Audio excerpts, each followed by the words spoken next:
Buenos días amigos, bienvenidos a Ni con Dios ni con el Diablo. Hoy nos va a acompañar durante todo el programa vía telefónica Javier González Olaechea Franco. Buenos días Javier, bienvenido. Buenos días Juri, buenos días a tu audiencia. Gracias. Bueno, vamos a hacer un balance del año que está por acabar, el 2019, y también algunas perspectivas. Quisiéramos escuchar tu opinión sobre las perspectivas para el 2020, pero bueno, hay un montón de temas, pero a ver, para poder ir aterrizando un poco, ¿cuál sería para ti, en tu opinión, el hecho más característico en lo político de este año 2019? Bueno, evidentemente el hecho de mayor repercusión política y ciertamente bastante traumático ha sido el cierre del Congreso el 30 de septiembre, donde el Poder Ejecutivo hizo una evaluación que todos recordamos fáctica de la sesión y procedió a disolver el Congreso con visos un poco débiles de constitucionalidad y que finalmente se va a resolver en enero conforme el Tribunal Constitucional lo ha anunciado, ¿no? Ha sido traumático porque hoy no carecemos de Congreso y no hay balance de poderes. Así es, bueno, sí, en realidad tienes razón, es el hecho que marca sin duda el 2019 y probablemente, como acabas de mencionar, marque también el 2020 o por lo menos el inicio del 2020. Según fuentes, el TC, el Tribunal Constitucional, daría el fallo antes de las elecciones del 26 de enero, las así llamadas elecciones complementarias al Congreso, que no son complementarias, eso lo hemos conversado ya, pero vamos a reflejar un poco, ¿no? Creo que son definitorias, definitivas, cruciales y, si mal no recuerdo, tú opinas lo mismo, pero según fuentes el TC daría un fallo que sería a favor del Congreso, mejor dicho, en contra de la decisión del presidente Vizcarra de disolver fácticamente. Ahora, eso no anularía, según estas mismas fuentes, las elecciones, ¿no es cierto? Porque ya son un hecho en el terreno, digamos, a estas alturas. Pero sí, y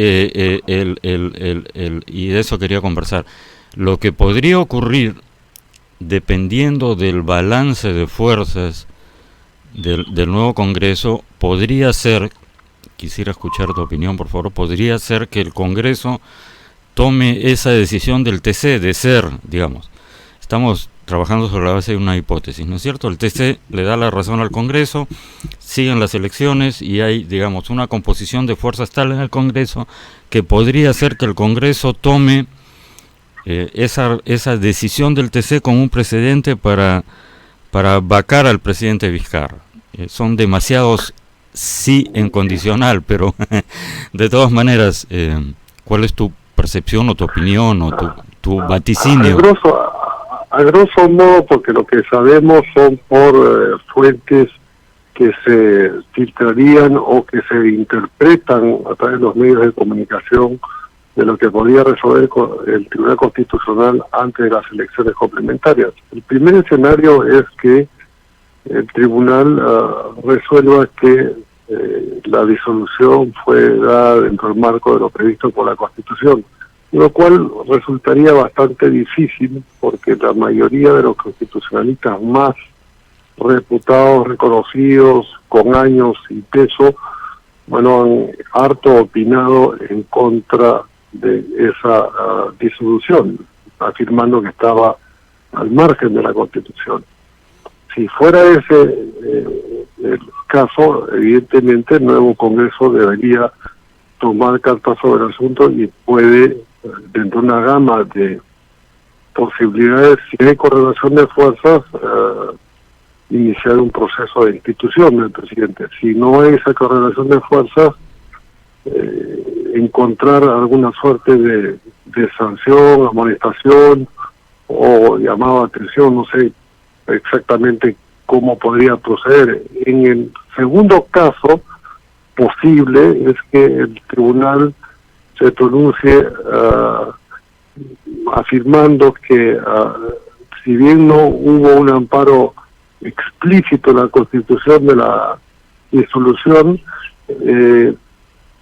habiéndose avanzado todo y conforme estaríamos a puertas de las próximas elecciones, a pocos días, no detener evidentemente el proceso electoral y dejar un poco en el limbo la interpretación que disgustaría a unos y a otros.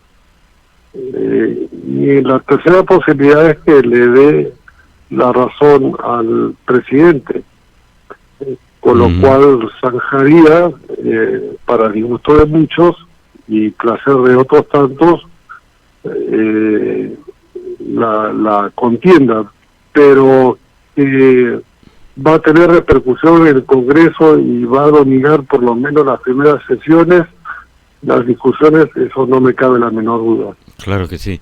El TC ha sido, a ver, hay dos posibilidades o quizás las dos convergen de alguna manera, pero en las últimas semanas el TC ha sido objeto de una ofensiva, de un bombardeo tanto mediático como diría judicial, bueno, por el lado fiscal, ¿no es cierto? Primero, y esto tendría que ver con un poco el tema de Keiko, que se está viendo ahora, digamos, en el Poder Judicial, pero tendría que ver un poco, pienso, quisiera tu opinión, tendría que ver con el fallo de Keiko a favor de la excarcelación, por un lado, pero también quizás es una especie de campaña de ablandamiento de cara al posible fallo del TC, ¿no? Primero fue un cargamontón contra el magistrado Ramos porque supuestamente reveló el nombre de un colaborador eficaz que en realidad ya había salido en los medios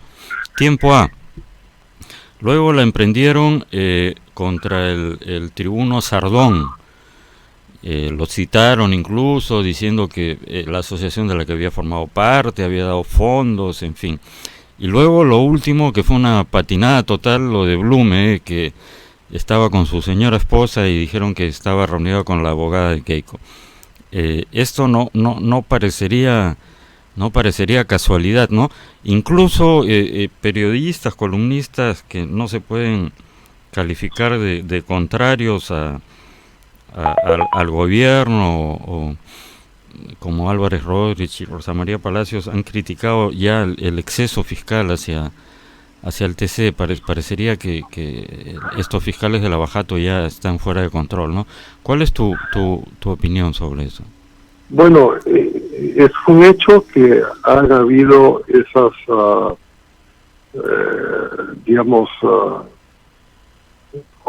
embates, no quisiera usar la palabra embistes, pero una suerte de poner bajo la lupa todo lo que hace el Tribunal Constitucional y especialmente algunos tribunos. Hay desmentidos rotundos respecto a la supuesta reunión del magistrado Blume con la abogada de la señora Fujimori.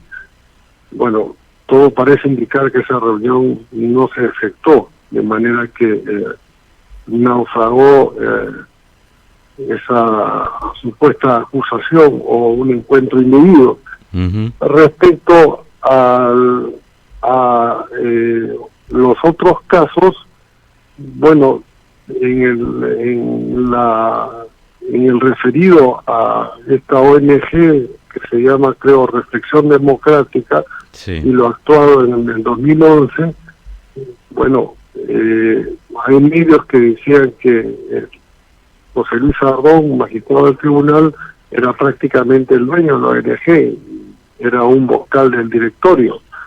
Así y es. Claramente se explicó que la selección la hacían 4 rectores de universidades reconocidas, una pública y 3 privadas, y dentro de un contexto de veintitantos candidatos elegidos a ser capacitados y demás, había un grupo de fujimoristas. pero eso no invalida el hecho en sí que una ONG como cualquiera otra que quisiera formar, capacitar, apuntalar a otros candidatos de otras tiendas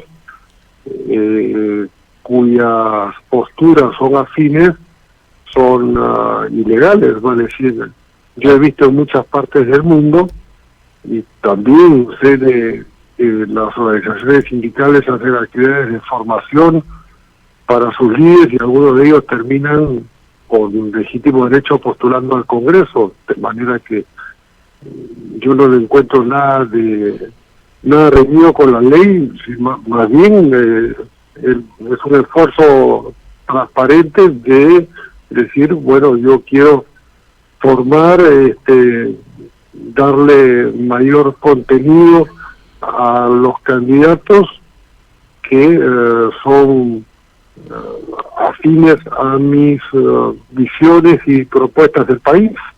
Estamos en una democracia, de manera que todos pueden hacer lo mismo y no hay por qué llamar la atención. En buena hora que existieran muchas ONG que de forma transparente, pública, con convocatorias, capacitaran agentes.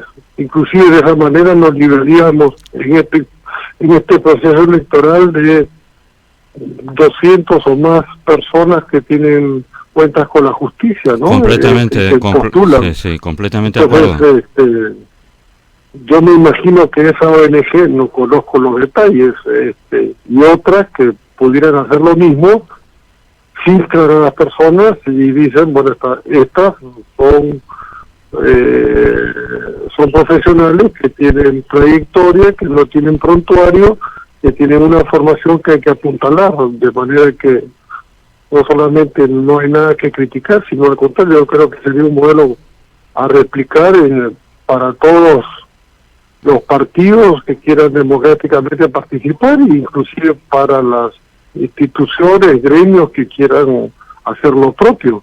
En buena hora tendríamos gente más capacitada en el Congreso y no gobernables o comepollos, ¿no? Así es, 100% de acuerdo. Un brevísimo paréntesis para informar, amigos, último minuto, el juez Víctor Zúñiga anunció que la audiencia de prisión preventiva que se estaba realizando hoy para Keiko Fujimori se acaba de suspender y se va a realizar el sábado 28 de diciembre, Día de los Inocentes. Y sobre eso, digamos, eso un poco engarza con lo que estábamos hablando del tema fiscal. Es un desafío es decir, el Tribunal Constitucional, que se supone es la máxima instancia nacional, dictaminó que no se pronunció sobre el tema de fondo. Eso es algo que hay que enfatizar, no respecto a Keiko Fujimori, no dijo si es culpable o si es inocente. Se pronunció solo respecto al tema de la prisión preventiva y dijo que no cabía la prisión preventiva y que el proceso, el juicio o la investigación fiscal que luego debe concluir en un juicio y en una sentencia exculpatoria o condenatoria de Keiko Fujimori debía realizarse con Keiko Fujimori en libertad. La Fiscalía puso el grito en el cielo, volvió a presentar diciendo que tiene nuevas pruebas, un nuevo pedido de prisión preventiva contra Keiko Fujimori. Y bueno, como acabo de decir, el juez, la audiencia de hoy, que empezó a las 9 de la mañana, ha decidido que va a ser el sábado 28 de diciembre, Día de los Inocentes. Entonces, un poco da la impresión que sí o sí la Fiscalía quiere que Keiko Fujimori desde ya esté presa, y aquí lo llamativo es cosa que no ocurre en otras latitudes. Quisiera por favor tu comentario, Javier. Obviamente es un desafío abierto al Tribunal Constitucional. Se suponía que una decisión así solo puede ser objetada o recusada en una instancia internacional, pero aquí la Fiscalía como que dobla la apuesta e insiste en lo mismo, tratando de pasar por encima. Incluso ayer un ex procurador, el señor Azabache, en un artículo publicado en El Comercio, dice, bueno, lo del Tribunal Constitucional es referencial, qué sé yo, o sea, ninguneándolo, ¿no? Me parece alucinante. No sé qué opinas tú. Bueno, no hay que relativizar los hechos ni, digamos, los hechos referidos a que el tribunal ha sido muy claro y además después se ratificó en un requerimiento de aclaración respecto a que en casos muy excepcionales, que yo interpreto debería ser gente que constituye peligro público para la integridad física de las personas, para los comprobados fehacientemente feminicidas, violadores, narcotraficantes, crimen organizado, pero no es el caso. Yo no conozco a la señora Fujimori, nunca voté por el fujimorismo, pero digamos la única instancia internacional a la que podrían atribuir y que tiene competencias es la Corte Interamericana. Pero en cualquier parte del mundo una sentencia del Tribunal Constitucional sienta doctrina con precedentes. Aquí, como tú dices, la Fiscalía ha redoblado la apuesta y se expone, creo yo, a que le contesten lo mismo que el anterior. Va a decir que la libertad es un bien que debe prevalecer en el caso de una investigación, no habiendo peligro de fuga, entiendo, tiene 3 niños o niñas en el Perú, y finalmente que proceda a la acusación. Si tiene tantos elementos que mucha gente considera que puede ser valedero, bueno, la Fiscalía está en la obligación, por el bien de la sociedad, proceder a la denuncia, y quienes se tengan que defender, en este caso la señora Fujimori, brindar todos sus descargos, pero a mi juicio en libertad. Ella y otros tantos, porque no habría que, digamos, que personalizar tanto la cosa. No, hay más de 40.000 personas presas o sin juicio o sin sentencia, lo cual realmente es un horror, además es un costo enorme para el Estado, ¿no? Así es.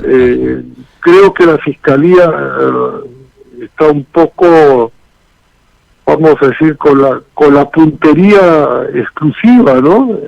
Yo repito, no la conozco, la señora Fujimori, nunca voté por el fujimorismo, no tengo contactos con ellos, pero no sé, yo esperaría que el Día de los Inocentes no sea tan inocente para que el tribunal se tome un tiempo necesario, y si hace lo que corresponde, yo creo que debería ratificar el último pronunciamiento, que fue una aclaración, ¿no? Sí. Pasando a otros temas, Javier, un poco enlazado con ya que estábamos hablando de las elecciones al Congreso, efectivamente hay toda una serie de candidatos que no han sido filtrados adecuadamente, y los jurados electorales especiales están excluyéndolos, ¿no? Definitivamente, pero yo creo que habría que diferenciar. No sé cuál ha sido la suerte de un candidato. Hay un candidato que tiene un proceso por violación sexual, es decir, eso no tiene ningún tipo de atenuantes, y supongo que lo han excluido, pero soy testigo de algunas exclusiones que parecerían hechas con el propósito simplemente de evitar que ciertos cuadros lleguen al Congreso, por digamos, un candidato cuyos padres vendieron un vehículo y lo pusieron a su nombre, un vehículo además viejo, o sea, que prácticamente chatarra, y bueno, no lo consignó y lo están excluyendo por eso. Hay varios casos así, digamos, de cosas menores que parecerían que no hay un criterio, es decir, se supone que evidentemente... Bueno, los criterios están en el marco de la ley. Lo que sí se puede decir es lo que desde hace un mes o dos especialistas y políticos también señalaban. Las autoridades electorales se demoraron mucho en hacer ciertas aclaraciones. Respecto a las impugnaciones, vemos que algunas, por ejemplo, y voy a ser enfático, no conozco al señor Humala ni al padre del señor Humala. El padre del señor Humala ha sido excluido en última instancia por el Jurado Nacional, me parece que por la no declaración de un auto que estaba vinculado a él o a la familia, en fin. Se tomaron tiempo para eso y todavía hay 200 personajes que tienen cuentas importantes con la justicia, algunos como tú los mencionas y otros que son de gravedad que realmente que uno diría no deberían ni siquiera postular, pero ahí la principal responsabilidad ha sido y es de los partidos. Hay partidos que públicamente hace 4 o 5 meses dijeron que filtraban, escrutaban, buscaban todos los antecedentes policiales, judiciales, Infocor de deudas y que garantizaban que iban a postular en su momento para 2021, pero ahora para estas elecciones complementarias la gente que no tuviera nada que esconder. Sin embargo, estamos a 3 días de que se cierren los plazos las resoluciones del Jurado Nacional y hasta ahora hay muchos que están vivitos y coleando, que siguen siendo candidatos y hay líderes de partidos que ni siquiera se han pronunciado, no han respondido a la prensa. Bueno, creo que no leen la realidad, creo que no, que están divorciados de lo que demanda, no te digo la gran mayoría, la totalidad del país.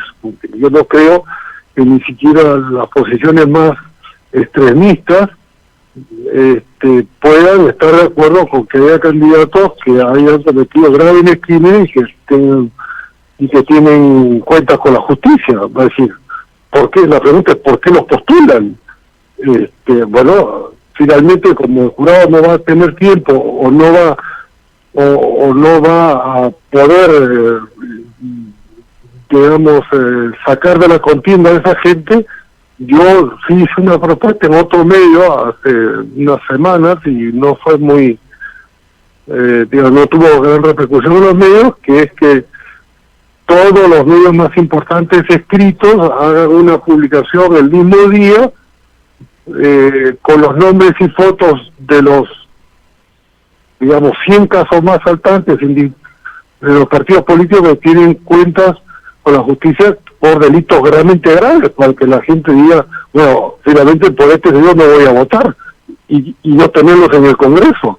Así es, me parece, no había escuchado esa propuesta, pero me parece una buena propuesta. En Expreso vamos a tratar de impulsarla. Todos los medios, los 100 o los 40 o los 30 o los 20, por lo menos hay un acuerdo rápido, sí. Y la primera semana de enero, en la misma portada y en la página 15 encuentran la lista de los candidatos que no han sido excluidos y que tienen estos delitos graves con la justicia. Se pone la cara, el partido y el número. Sí, bueno. Y entonces ya que decide usted, no. Claro. O sea, sí, me parece una propuesta muy interesante, Javier, y en realidad medios políticos... Y además no discrimina a nadie, o sea, que sea absolutamente democrática, que incluya a todos, claro, los que están en esa situación, ¿no? Claro, diga, hay bueno, el caso más extremo que he visto es el que he mencionado bueno, es inaceptable, pues. Absolutamente inaceptable, y luego en un gran porcentaje, yo te diría, revisé a vuelo de pájaro la lista, pero por lo menos un tercio tiene que ver con el tema de no pasar pensión de alimentos para hijos, que me parece, es decir, ¿con qué derecho moral? También es inaceptable, porque además cambió la ley. Recuérdate tú que cambió la ley. Hoy el no cumplir con tus obligaciones de padre o madre para sostener la educación y la alimentación y atender el bienestar de un niño está penado por la ley. Así es. Hemos tenido congresistas que no reconocían hijos, hemos tenido congresistas que han pasado 18 o 20 años sin pasarle pensión alimentaria a sus hijos y fueron candidatos que fueron electos. Sí. Entonces, ¿tú estás de acuerdo, Javier? ¿Qué es lo que van a ir a proponer para combatir a la corrupción? No, por favor, ningún derecho.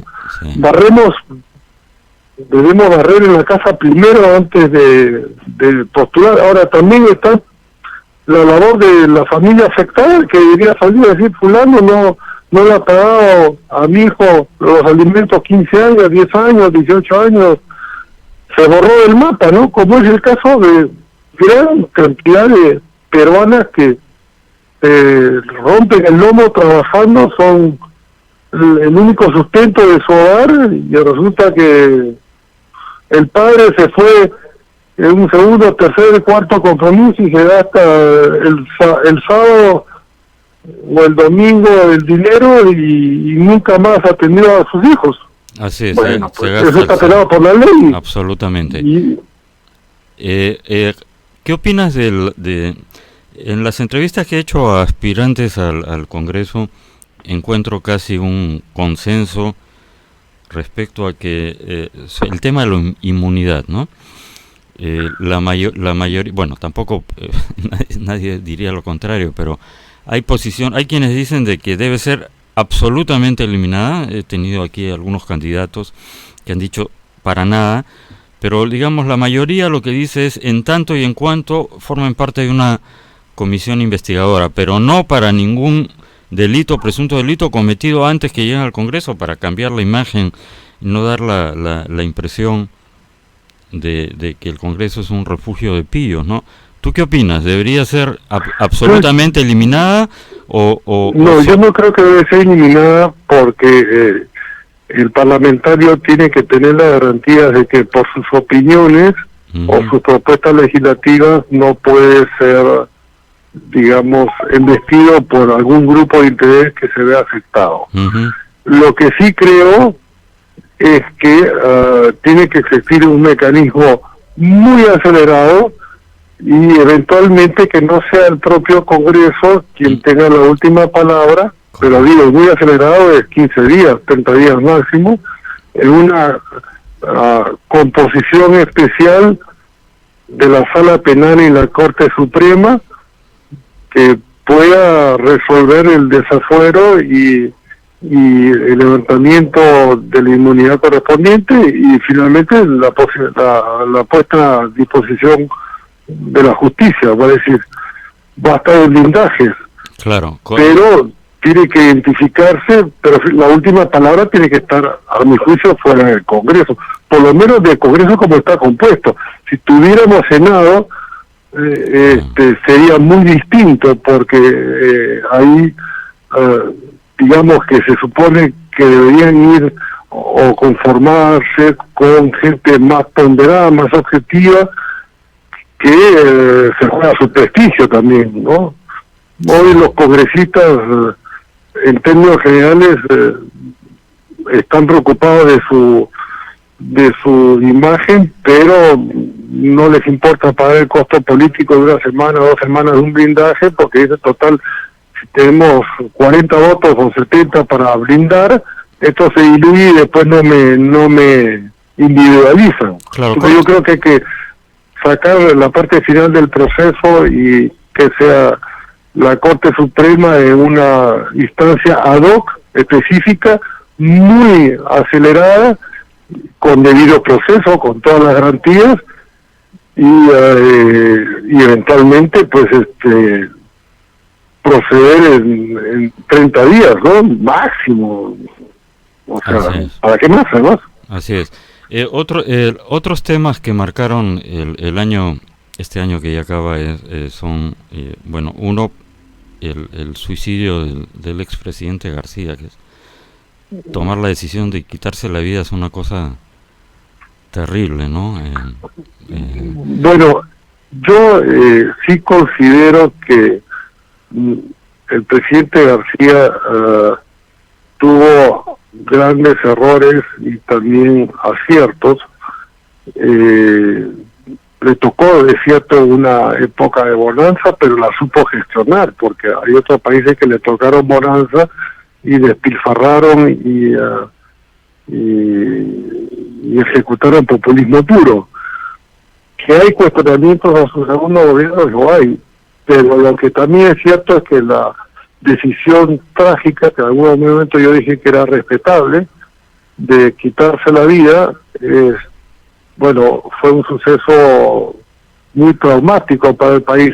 Hoy, guste o no guste, yo no soy aprista, pero guste o no guste, falta, y yo sí siento que hay una ausencia de un personaje como Alan García, que siempre tenía cosas que decir, juicios importantes, valoraciones políticas sumamente audaces, reflejos rapidísimos y con una capacidad e inteligencia muy por encima del promedio de lo que quedó en el mercado político.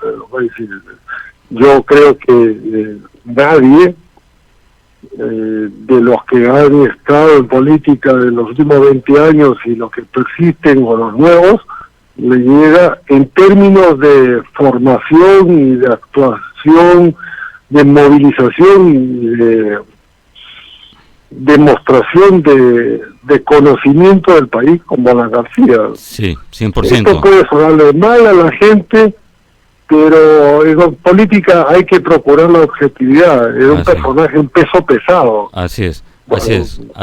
Pone a cualquiera de los que están en la vitrina, y bueno, yo lo sentaría en primera fila para que escuchen un poco a Alan García con todos los errores que cometió y posiblemente con algún delito que podía haber cometido, pero que vivo no se le demostró nada, y claro, ya muerto atribuirle es un exceso, cosas, me parece poco elegante, y hay gente que claro, se sabe el pellejo porque el muerto no habla, ¿no? Así es, por decirlo menos. Nos vamos a un brevísimo corte, Javier, por favor mantente en línea, amigos, regresamos en un minuto para el segundo bloque y final de Ni con Dios ni con el Diablo con Javier González Olaechea Franco. Volvemos, gracias.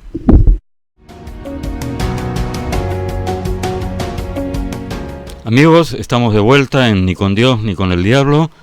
Nos acompaña vía telefónica Javier González Olaechea Franco. Hemos estado hablando de un balance del año 2019, una última pregunta para el balance, y luego Javier, esta segunda parte quisiera dedicarla a hablar de las perspectivas para el próximo año. La última pregunta sobre el 2019, el otro hecho que ha marcado todo el año, todo este año me parece, es la trama Odebrecht, ¿no? Todo el escándalo Lavajato, que alguna vez lo he dicho en el programa, no sé si conversando contigo, pero en mi opinión lo que la banda terrorista y el genocida Abimael Guzmán querían hacer derramando sangre, que era arrasar con todo el establishment, la trama Odebrecht lo ha hecho sin derramar sangre, ¿no? Pero mostrando un panorama de corrupción generalizada realmente traumático. ¿Cuál es tu opinión sobre eso? Lo primero que te puedo decir es que todos los destapes de los últimos tiempos, y especialmente de este año, respecto a Odebrecht y otras compañías, es un hecho positivo porque nos desnuda, nos, y hablo en plural aunque yo no me incluyo, como una sociedad que tiene muchos elementos putrefactos. Esto se sabía, se intuía, pero verlo ya en cifras, con documentos, con acusaciones, con personajes que se han acogido a la colaboración eficaz, lo cual corrobora que son hechos reales, es positivo porque nos quitamos la careta de un país normal, de un país donde se hacen las cosas bien. No, se hacen las cosas muy mal, nos hemos acostumbrado muchos años a hacer las cosas muy mal, y lo segundo que puedo decir respecto a el aspecto positivo de todos estos destapes es que ahí sí creo que poco a poco cayendo todos sin distinciones, grandes, pequeños, verdes, rojos, azules y amarillos. Esto es positivo, porque la ley no puede distinguir. Habrán algunos que habrán tomado sus precauciones, entre comillas, transfiriendo bienes, pero tarde o temprano la justicia, yo sí creo que los va a alcanzar y los va a culpar. Lo primero que puedo decir respecto al aspecto negativo es que, mirando no solamente el 2019, sino los años acumulados, sí, es que los cálculos astronómicos de 15.000, 20.000 millones de dólares que se habrían festinado en el país son un crimen social, más allá de lo penal estrictamente, porque en los últimos 3 años la pobreza ha crecido de 18 a 21%, y con ese dinero todos estos años podríamos haber sacado por lo menos a 10, 15% de la gente de la pobreza. O sea, hemos condenado a una generación a seguir en la situación de pobres y a la falta de oportunidades. Eso es imperdonable. Es decir, eso es lo que más duele, eso es lo que más repercusión tiene, porque finalmente el ciudadano, el informal o el formal, dirá, bueno, yo pago impuestos y se lo roban otros, y el que no pague, ¿para qué voy a pagar si se lo van a robar? Entonces, la consecuencia en el ciudadano es el enorme descrédito respecto a sus obligaciones, a lo que el Estado no hace, a lo que los píos hacen durmiendo y despiertos, y finalmente, claro, al descrédito de las instituciones y de la política. Entonces, eso es realmente muy negativo. Y finalmente el año cierra con un juicio contra el Estado peruano hecho por Gañi Montero ante la CIADI por varios miles de millones de dólares, lo cual realmente resulta inaceptable, porque por un lado se acogió a la colaboración eficaz la empresa y por otro lado juicio al Estado. Entonces, y posiblemente, por lo que yo he podido leer en los periódicos, tendría formalmente la razón por una cuestión de plazos y de tiempos.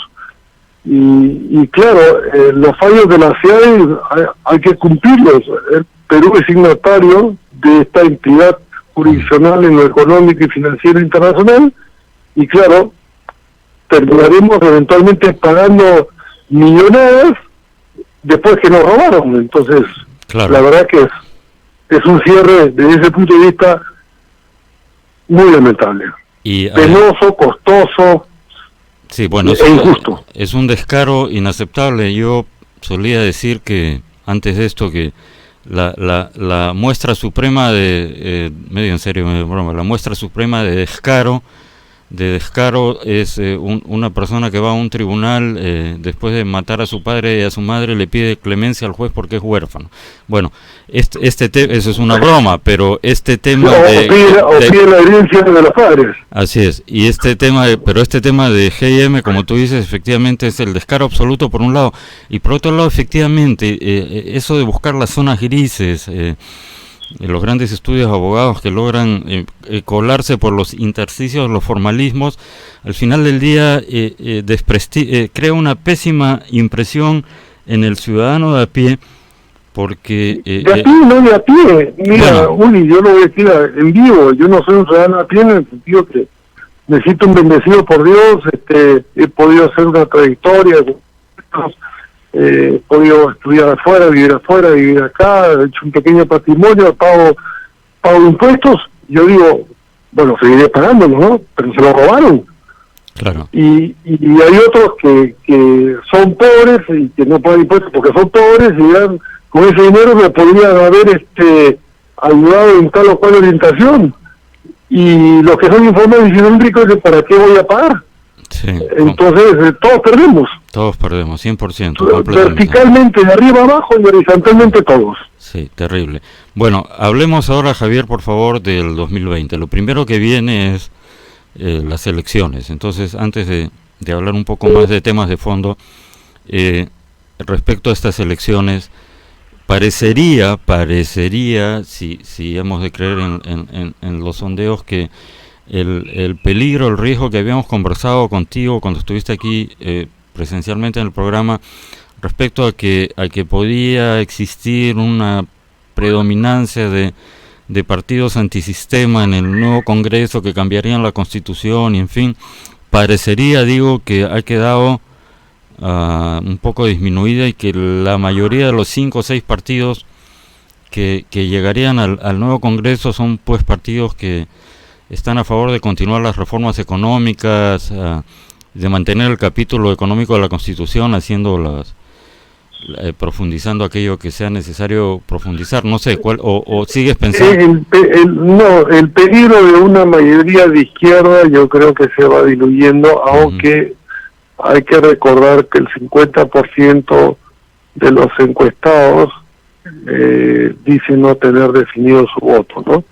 Y el otro 50% por los partidos de mayor reconocimiento. De manera que se habría diluido, pero hay un voto escondido. Lo segundo es respecto, tú me preguntabas sobre las reformas, ¿no?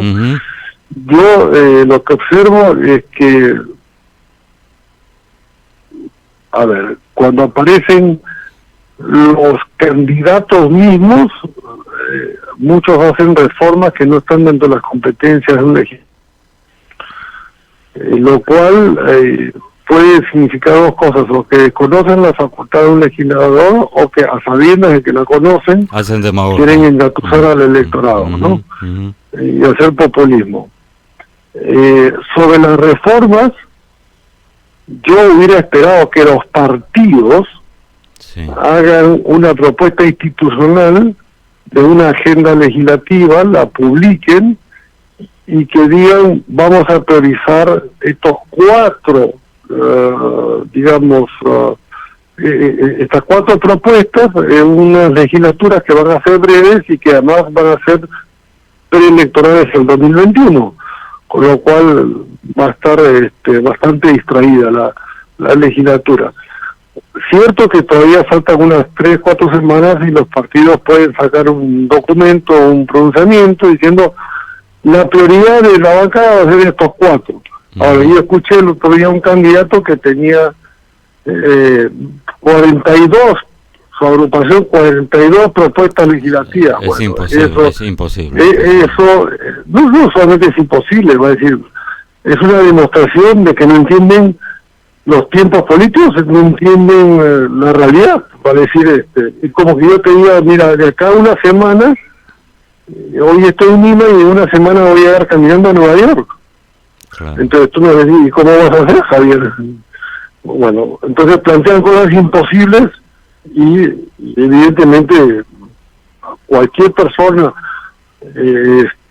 medianamente informada que pueda estar en Los Conos, o que pueda estar en Abancay, o en Cabelica, o en la Selva, o en Lima, debe entender que esa propuesta es poco seria, ¿no? En el supuesto que tuvieras, digamos, una varita mágica, o bueno, para plantearlo de otra manera, ¿qué te gustaría ver a ti como ciudadano plasmado? ¿Qué es lo que en qué deberían poner? Además se necesitan consensos, ¿no? Ojalá que este Congreso se dedique sobre todo a legislar, bueno, también tiene que, obviamente, funciones son representar y fiscalizar, pero si empiezan a perder tiempo pidiéndole cuentas, quizás creando una comisión, bueno, para ver los decretos de urgencia, pero tendría que ser algo tangencial. Acá lo prioritario deberían ser las reformas.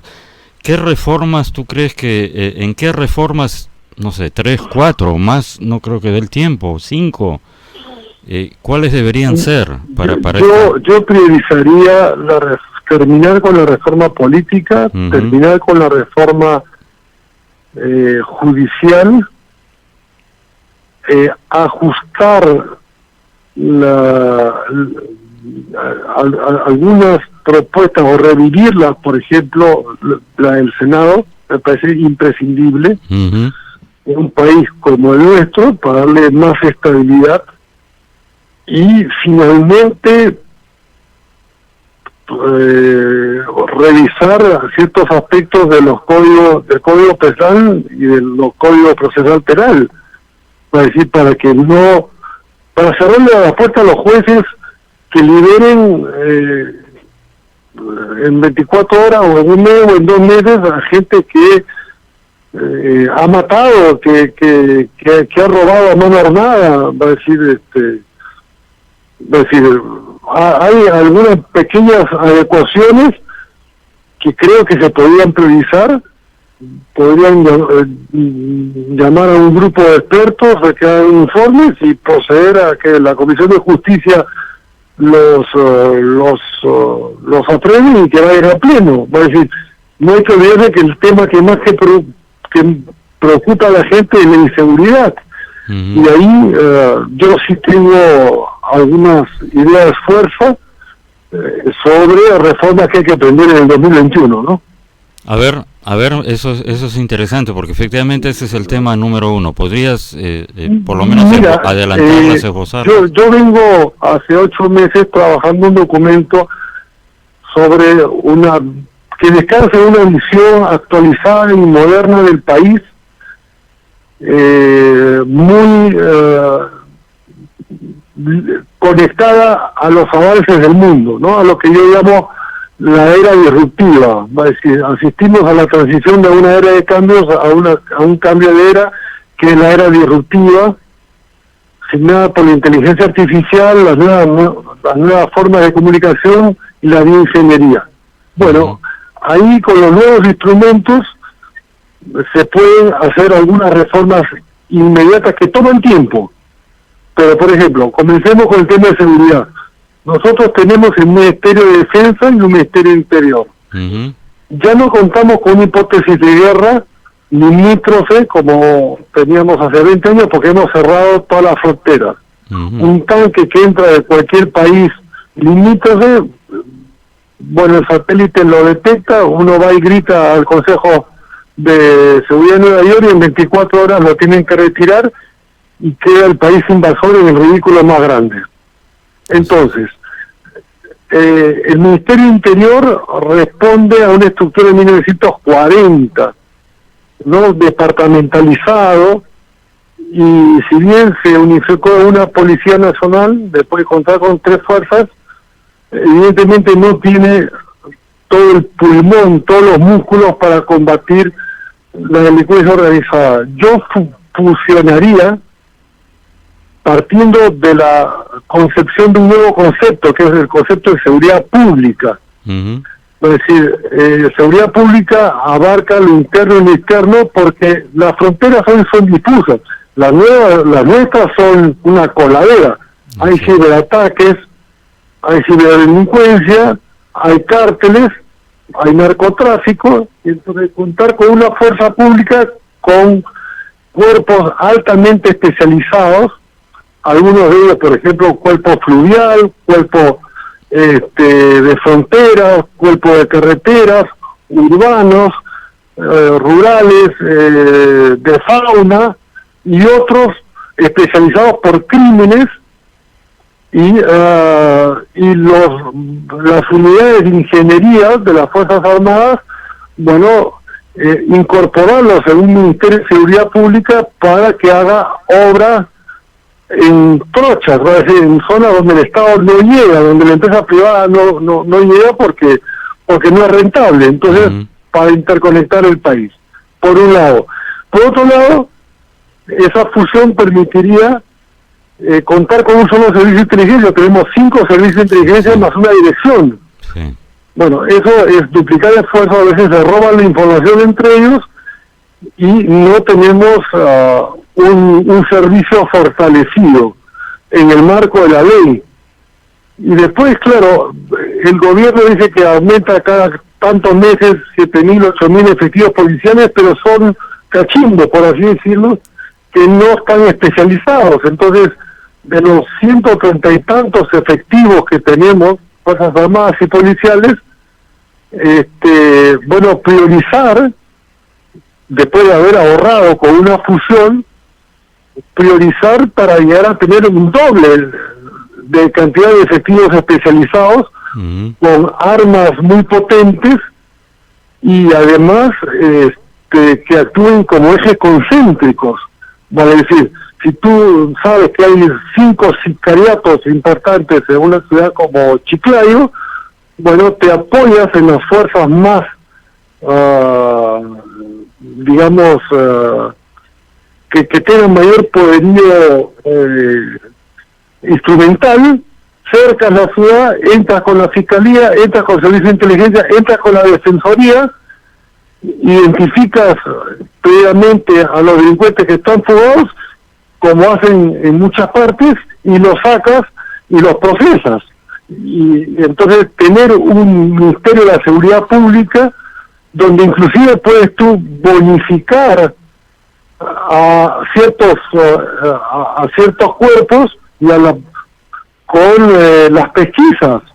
Claro. Por ejemplo, tú encuentras cantidad de cosas robadas, bueno, las pones a remate, y una parte va al fondo policial y otra parte va y se distribuye a los efectivos que han participado y aumenta sus ingresos con la ley. Así es algo transparente, no tiene nada de malo, un incentivo.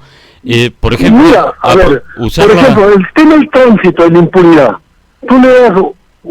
Tú creas un centro de seguridad vial donde todo esté filmado y tú le das a una unidad especializada cámaras inteligentes. Bueno, miden las infracciones. Previamente tú modificas, no necesitas ley, un decreto supremo cambia ciertas reglas y dice que en 90 días vas a aplicar y que se pongan a derecho. Bueno, tú tienes combis, autos con 150 infracciones, los notificas y los decomisas por ley. Y entonces van a un depósito que puede ser Camino Ancón, donde es esa gran terrenal del ejército, y finalmente lo que vale 15 lo rematas en 5, 2 van al policía que sigue todo el trámite, y 3 al fondo policial. Y yo no tuviería hace 2 meses 3 camiones parados al costado del río Guarachirí, orinando, dos pilotos, y la policía paró y dijo, no, jefe, ¿sabe qué? Estoy ahí, y no pasó nada. Bueno, ahí tienes imágenes de delitos ambientales. Claro, tú notificas a la empresa a la primera, y a la segunda le decomisas de forma definitiva, le cautas el bien, y si el camión vale 30, lo rematas a las 2 semanas en 10.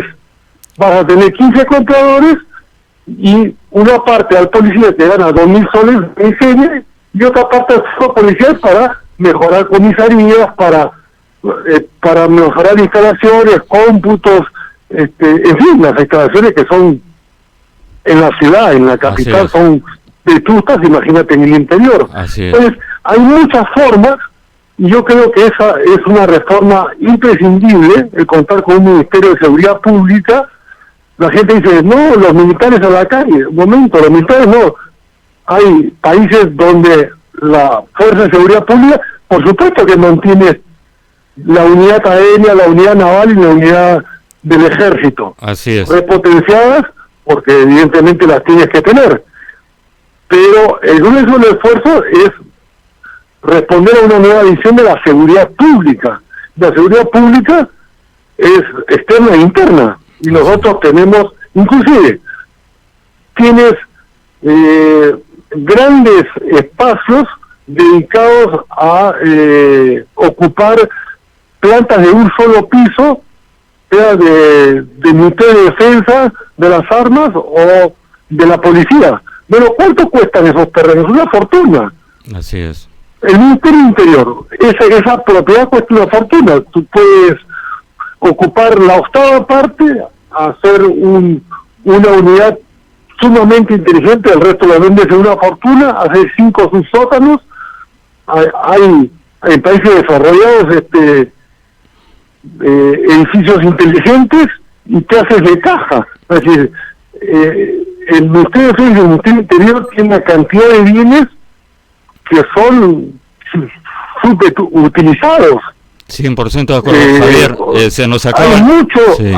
Hay mucho por hacer. La transformación digital, la reforma educativa, el piso universal social, de la salud. Hay mucho por hacer, y eso es 2021. Para cerrar, Javier, cortita nomás porque nos queda un minuto ya, se ha ido el tiempo volando. En el tema de las reformas económicas para el 2021, ¿qué es lo primero que habría que hacer? Lo primero que hay que entender es que hay que distinguir y sustituir el concepto de crecimiento con el concepto de desarrollo o economía y bienestar. No basta crecer porque crecen algunos sectores y otros sectores no crecen, y además la población en general no crece en términos iguales. Así es. El concepto de desarrollo es más integral, y el concepto moderno de los últimos años es de economía y bienestar, donde tú mides el PBI no solamente por dinero, sino por bienes que no son contabilizados, pero que son de acceso a servicios como la justicia, por ejemplo. Por ejemplo, entonces la economía tiene que estar dirigida hacia un nuevo eje, economía de bienestar. Variables como el índice de desarrollo humano de Naciones Unidas, que miden no solamente si crece una empresa, si crece la economía, porque eso significa mirarnos el ombligo con una lupa de aumento. Estamos con el estómago satisfechos, pero ¿quiénes? Cuando las brechas sociales son enormes. Aquí hay que cerrar o achicar las brechas sociales. Perfecto. Está demostrado que el chorreo no era caudaloso. Así y es. por eso hay la insatisfacción de la gran mayoría. Además, chorreo en sí mismo es una palabra despectiva, ¿no? Y eso no significa modificar la variable macroeconómica, ni el control del Banco Central de la moneda para tener baja inflación, ni abrirle la puerta al populismo, de ninguna manera, pero manejarlo de una manera eficiente, inteligente, como eje concéntrico, como se hace en países más avanzados, y el Perú tiene que aprender las buenas prácticas que hay en el exterior. Muy bien, Javier, te agradezco muchísimo. Hemos estado con Javier González Olaechea Franco haciendo un repaso del 2019, las perspectivas para el 2020, e incluso hemos llegado a hablar del 2021. Javier, te agradezco muchísimo tu presencia y seguiremos en contacto para hablar contigo de otros temas que han quedado en el tintero. Un abrazo, feliz año. Gracias a ti y a la audiencia. Feliz año. Feliz año. Amigos, eso es todo por hoy. Nos vemos mañana en Ni con Dios ni con el Diablo. Gracias, buenos días.